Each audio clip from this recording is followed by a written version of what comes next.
অসময়ে কোনো জিনিস রান্না করা অনেক ঝক্কি পোহাতে হয়, তবে একবার রান্না করে দুবেলা হয়ে যাবে, সকাল থেকে রাত সুস্বাদু প্রসাদের সমাহার। রাধে রাধে বন্ধুরা, কেমন আছো সবাই? আশা করি সবাই ভালো আছো, সুস্থ আছো। সকালবেলা থেকে আজকে ব্লগটা শুরু করছি। ভগবানের সেবা পূজা হয়ে গেছে, তো এখন যাব রান্নাঘরে। জয়িতা যাবে স্কুলে, ওর জন্য একটুখানি চিড়ের পোলাও করে দিয়েছি। এটা তাড়াতাড়ি হয়ে যায়, চিড়ে ভিজিয়ে আর একটু ভেজে নিলেই বাদাম দিয়ে হয়ে যায়। তো এখন বাজে 8টা। তো জব হয়ে গেছে। আজকে ওয়েদার দেখো একদম মেঘলা মেঘলা হয়ে আছে, মনে হয় যেন বৃষ্টি যখন তখন আসবে। তো চলো আবার রান্না বসাবো। তো সকালবেলা ওই জয়িতা চলে যাওয়ার পর জবে বসে পড়ি, তারপর আবার রান্নায় চলে এলাম। হাঁড়িতে জল গরম বসেছিলাম, সেটা চাল ধুয়ে তুলে দিলাম। আর যখন ওল ভাতেটা হয়ে যাবে তারপর আমি ডাল বসাবো। তো সবার প্রথমে এই যে ওল ভাতে বসাচ্ছি। ওই যে ওল নিয়ে এসেছিলো সেটাই। আর ডালটা হয়ে যাওয়ার পর আবার সাতলেও নিয়েছি, টমেটো দিয়ে মটর ডাল করছি। আর একটু বেগুন ছিল, বেগুনটাকে সর্ষে বাটা দিয়ে করব। তো খুব ভালো লাগবে সর্ষে বাটা দিয়ে বেগুন, একটাই বেগুন ছিল। যাই হোক, এদিকে ডালটা হয়ে গেছে। তারপর এখন আবার সবজি বানিয়েছি। বাঁধাকপিটা বটি দিয়েই বানালাম। মানে ছুরি দিয়ে অত ঝিরিঝিরি আমি পারি না, তো বটি দিয়ে বেশ ঝিরিঝিরি হয়। তো সেটা বানিয়ে নিয়েছি। তার জন্য আলুও ভাজছি। আর তারপর আলুটা ভেজে তুলে নিয়ে তেল দিয়ে জিরে তেজপাতা ফোড়ন দিয়ে এখন বাঁধাকপিটা একটু জলে সেদ্ধ করে নিয়ে একদম চিপে তেলের মধ্যে দিলাম। এখনকার বাঁধাকপি মানে সহজে মজতে চায় না, রান্না করতে অনেক সময় লাগে, তাই একটু বেশি করে তেল দিয়ে আর বাঁধাকপিটা দিয়ে দিয়েছি। হলুদ লবণ দিয়ে দিলাম, একটা গোটা টমেটো দিয়ে দিলাম, প্রয়োজন করা কড়াইশুঁটি আছে সেটাও দেবো। আর এদিকে আদা কাঁচা লঙ্কা সব বেটে নিয়েছি, আর জিরেও। আলুটা দিয়ে আর মশলা দিয়ে এখন ভাজা ভাজা করছি। এই যে গরম মশলাটাকে বাটবো, বেটে ওর মধ্যে দিয়ে দেবো। এখন একটু গুড় দিচ্ছি, তারপরে গরম মশলা দিয়ে তারপর নামিয়ে নেবো।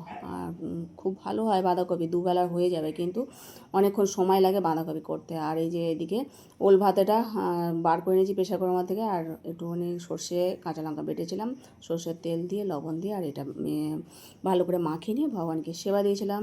আর এদিকে আম মিষ্টি দই দিয়ে সেবা দেওয়া হয়ে গেছে, এখন প্রসাদ পাবো। আর বেগুনটা খুব সুস্বাদু হয়েছিল। আর এদিকে ওল ভাতের যে সর্ষে বেটেছিলাম সেই দিয়েই বেগুনের ঝালটাই করেছি, খুব সুস্বাদু প্রসাদ। তারপর বাঁধাকপিটা একটু আলাদা করে রেখে দিয়েছিলাম, ওবেলাও হয়ে যাবে। ওটা পরোটার সাথে, রুটির সাথে বা লুচির সাথে আমাদের ঘরে সকলে খুব পছন্দ করে বাঁধাকপির তরকারি। আর তার মধ্যে আবার কড়াইশুঁটি দেওয়া আছে।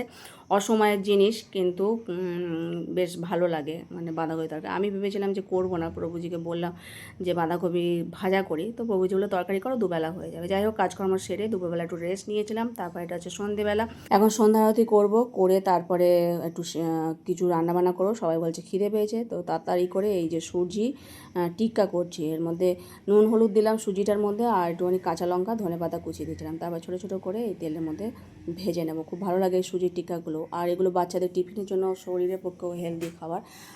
বেশি কোনো সময়ও লাগে না, আর বেশি তেলও টানে না।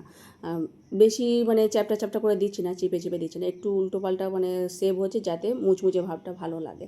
তো এই করে ভগবানকে এখন সন্ধ্যাবেলা টিফিনে দিলাম। আমরাও এটা প্রসাদ পেয়েছিলাম। আর আজকে বাজার নিয়ে এসেছিলো অনেক কিছু, ছোলা কচু নিয়ে এসছে, আর এদিকে আম শসা, পাস্তা নিয়ে এসছে। এই যে জয়িতা স্কুল যায় সেই জন্যই 2 প্যাকেট পাস্তা নিয়ে এসছে, একটা ম্যাকনিস পাস্তা আর স্প্রিং পাস্তা। তার মধ্যে গরম মশলা নিয়ে এসছে, এলাচ লবঙ্গ দারচিনি, আর ওদিকে কিছু কাঁচা আনাজ নিয়ে এসছে। তো এটা হলো একাদশীর আগের দিনের ভিডিও, তোমাদের সাথে শেয়ার করছি। রাতে বললাম পরোটা করে মিষ্টি আম শসা তরকারি দিয়ে ভগবানকে সেবা দিয়েছিলাম। এই রাতের আমাদের মহাপ্রসাদ।